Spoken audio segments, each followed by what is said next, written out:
Alors, on va commencer sur la description du module 10, les liaisons chimiques. Alors, c'est la 6e séance, puisqu'on a déjà vu pas mal de choses sur la définition et sur les orbitales moléculaires de différentes molécules. Donc maintenant, on va consacrer notre temps sur la théorie des orbitales moléculaires LCAO, MO. On a vu dans les séances précédentes, on a vu H2+, on a vu les H2, puis on a vu encore des orbitales moléculaires H2 en schématisant les diagrammes énergétiques. Dans cette séance, et la 6e séance, on s'intéresse à la molécule AB. Alors les atomes AB, bien sûr, possèdent des électronégativités différentes. Et donc la différence d'électronégativité entre les deux atomes entraîne une densité électronique plus élevée sur l'atome que l'autre. Et dans ce cas, la répartition électronique des électrons est désymétrique, induisant ainsi une polarisation des moments dipolaires. Cette répartition des électrons, ça va dépendre de l'électronégativité des deux atomes, A et B. Si par exemple A est supérieur ou inférieur à l'électronégativité de B, on a une certaine désymétrie des orbitales atomiques.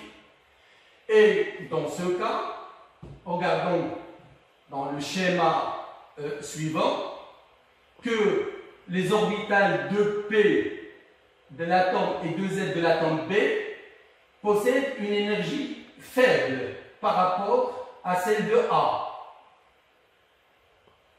Et en même temps, le recouvrement entre 2s avec 2s des deux atomes donne deux orbitales, comme on l'a déjà vu dans les séances précédentes, deux sigma liantes de 2s et sigma antiliantes de 2s. De même manière, le recouvrement de 2p avec 2p entraîne la formation des orbitales moléculaires px, py et sigma z liants, les trois, et les trois autres antiliants. Remarque que d'après ce schéma, on constate que px, py sont plus bas plus stables par rapport à sigma z.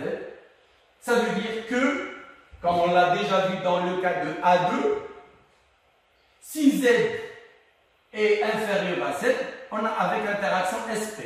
Si z est supérieur à 7, sans interaction SP. Comme on a, si par exemple z de l'une des deux atomes inférieur à z, on considère que le diagramme se fait avec interaction SP. C'est comme on le voit ici dans le schéma. Alors, on va prendre des exemples. Il y a, comme par exemple CO, NO, BO, etc. Sachant que tous ces atomes-là appartiennent à la deuxième période.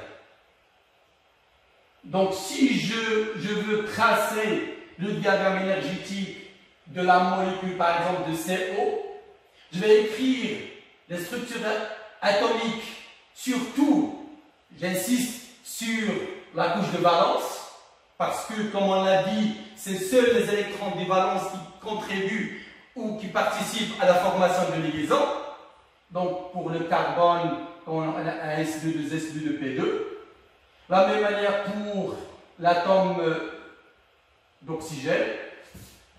Et donc, si je vais faire le diagramme énergétique, je vais tenir compte, comme on a déjà dit, de l'électronégativité de l'atome O et de l'atome carbone.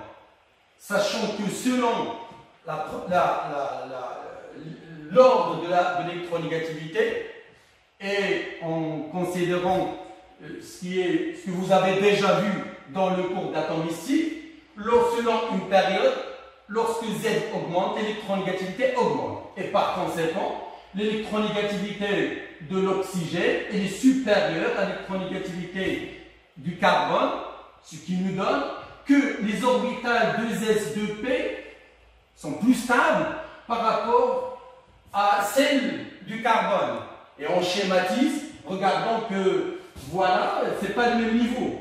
Donc si je regarde le niveau de 2s avec le niveau de l'atome de carbone avec l'atome d'oxygène, ce n'est pas le même niveau énergétique. Donc ils sont décalés. Donc on se base, ce que nous avons déjà dit, sur la valeur de l'électronégativité. Et juste si on a des valeurs, on peut les comparer directement. Si on a deux atomes qui appartiennent à la même période, on peut les comparer, ou bien appartiennent à une colonne, on peut les comparer. Donc, mais comme on a dit que pour AB, on s'intéresse plutôt à la deuxième période, donc vous connaissez très bien l'ordre de l'électronégativité selon cette période-là. Et donc, regardons, je vais schématiser les orbitales atomiques de l'oxygène. Encore pour le carbone, recouvrement de 2s avec 2s, ça va donner sigma de 2s liante. Parfois on écrit petit l, parfois non, mais ça va pas. La même chose pour sigma 2s antiliante. Le recouvrement de 2s, de 2p avec 2p, donne, regardons ici qu'on a avec interaction. C'est normal parce que le carbone, sans Z, il est 6. Donc, comme on a dit, si un Z des deux atomes inférieurs à 7, c'est avec interaction. Regardons qu'il est avec l'interaction. Même si que l'oxygène, sans Z, il est 8. Et par conséquent, regardons qu'il est avec interaction. Et donc, Px, même niveau avec Py. Sigma Z, il est moins stable par rapport à Px, Py. Et ensuite, alors le remplissage électronique dans les orbitales moléculaires, ça ressemble à ce que nous avons déjà vu dans le cas du A2. On commence à remplir généralement les orbitales les plus stables. Je commence par sigma S où il y a 2 électrons. Regardons qu'il y a 2 électrons. La même chose suivie de sigma antiliante où il y a 2 électrons. Suivi de Px où il y a 2 électrons. Avec Py où il y a la même chose, 2 électrons.